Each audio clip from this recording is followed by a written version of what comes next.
चलिए कैसे दोस्तों आप लोग, उम्मीद करता हूँ कि अच्छे होंगे, मस्त होंगे। चलिए आज की वीडियो में हम लोग जानेंगे कि आधार डीओबी क्रॉस लिमिट क्या होता है। जैसे कि मान लीजिए कि आपने एक नया आधार कार्ड बनवाया, 2 या 4 साल बाद आपको उसमें अपने जन्म तिथि को सुधार कराना पड़ा।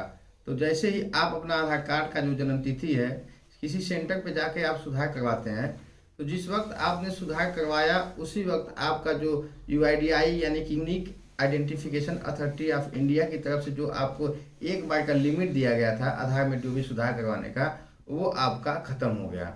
ऐसे में अगर मान लीजिए कि आपने जहाँ पे डीओबी सुधार करवाने के लिए गए थे वहाँ पे आपका ऑपरेटर ही आपकी डीओबी गलत कर दे और वो अपडेट हो जाए, तो आपको दोबारा करवाना पड़ेगा। और जब आप दोबारा उसी डीओबी को सही करवाने जाएंगे तब आप अपडेट कराएंगे और जब उसका स्टेटस आप चेक करेंगे तब आपको उसमें एक रिजेक्ट का मैसेज मिलेगा और उसमें लिख के ये आएगा कि आप अपने आधार कार्ड का जो लिमिट एक होता है वो आप पहले सुधार करवा चुके हैं और आप जो है दोबारा सुधार नहीं करा सकते हैं। ऐसा नियम 2019 में यूआईडीआई की तरफ से लगाया गया था कि आप आधार कार्ड में डेट ऑफ बर्थ जो है एक ही बार सुधार करा सकते हैं।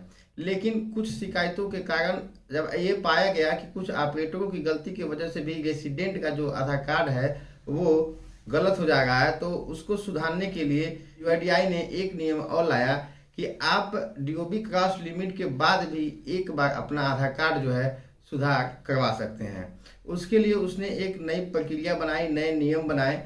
तो चलिए जान लेते हैं कि जो यूआईडीआई के द्वारा डीओबी क्रॉस लिमिट के बाद भी आधार कार्ड में डेट ऑफ बर्थ सुधार करने का जो एक और मौका दिया गया है उसकी पूरी प्रक्रिया क्या है। तो चलिए उसको आधार कार्ड में डीओबी क्रॉस लिमिट के बाद आपको आधार कार्ड को सुधार करवाने के लिए आपको 3 चीज़ों की ज़रूरत पड़ती है। पहले नंबर पर ये कि आपको अथराइज्ड ऑनलाइन बर्थ सर्टिफिकेट आपको बनाना पड़ेगा, जो कि ऑनलाइन होना चाहिए। ऑफलाइन वाला बर्थ सर्टिफिकेट मान नहीं होगा। आपको जितने कागज में बता रहा हूँ वो आपको यहाँ स्क्रीन पे आपको दिखाई देंगे, आप उस कागज को देख लीजिएगा। उसके बाद से आपको एक मिलेगा यूआईडीआई की वेबसाइट पे सेल्फ डिक्लेरेशन फॉर्म आता है, वो यूआईडीआई की वेबसाइट पे आपको मिल जाएगा और उसका लिंक उस फॉर्म का लिंक हम डिस्क्रिप्शन बॉक्स में भी डाल देंगे। ठीक है, उसके बाद आपको ये दोनों चीज़ लेकर आपको किसी अथराइज्ड आधार सेंटर पे जाना होगा, वहाँ पर जाकर अपना डेट ऑफ बर्थ जो है सुधार करवाना है। चलिए जब आप सेंटर पे जाके अपना आधार कार्ड सुधार करवा लेंगे तो जो वहाँ सेंटर की तरफ से आपको एक आधार की स्लिप मिलेगी, वो स्लिप और डेट ऑफ बर्थ सर्टिफिकेट और जो यूआईडीआई की वेबसाइट से घोषणा पत्र जो डाउनलोड किए जाएंगे वो, इन तीनों चीज़ों को आपको क्या करना है, एक पीडीएफ बनाना है। पीडीएफ बनाने के पहले मैं आपको बता दूं कि जो घोषणा पत्र उसमें जो सेल्फ डिक्लेरेशन फॉर्म है उसको एक अच्छे तरीके से आपको प्रॉपरली भर लेना है। सेल्फ डिक्लेरेशन फॉर्म को अच्छी तरीके से भरकर और जो आधार स्लिप है वो और जो आपका डेट ऑफ बर्थ सर्टिफिकेट है, इन तीनों का एक पीडीएफ आपको बनवा लेना है। यदि आप ऐसा करने में सक्षम हैं तो ठीक है, अगर नहीं आप कर पाते हैं तो आप किसी साइबर कैफे से भी करा सकते हैं।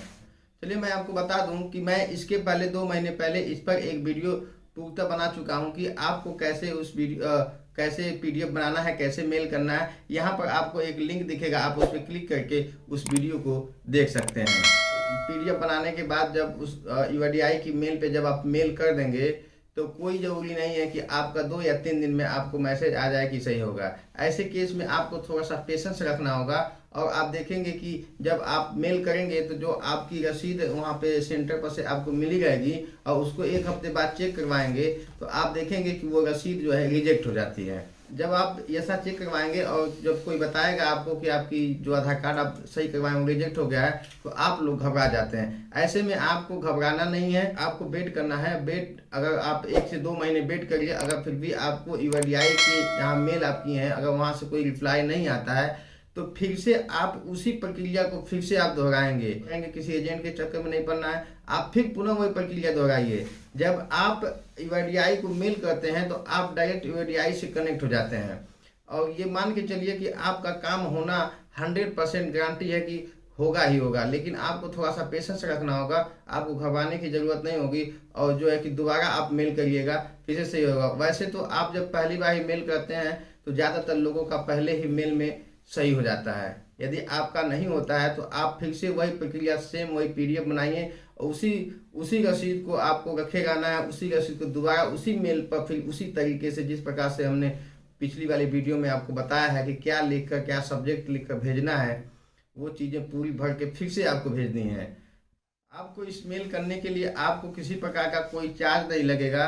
आपसे एक अनुरोध है कि आप DOB क्रॉस लिमिट को सही करवाने के लिए किसी एजेंट के झांसे में न आए जो आपसे मोटी रकम की डिमांड करते हैं। उम्मीद करता हूं कि ये वीडियो आपके लिए बहुत हेल्पफुल होगी और ऐसे ही हमारे चैनल पे बने रहिए ऐसे ही टेक्निकल से संबंधित वीडियो के लिए, ऑनलाइन से संबंधित वीडियो के लिए। तो चलिए फिर मिलेंगे आपसे एक नई वीडियो में नए टॉपिक के साथ, तब तक के लिए नमस्कार।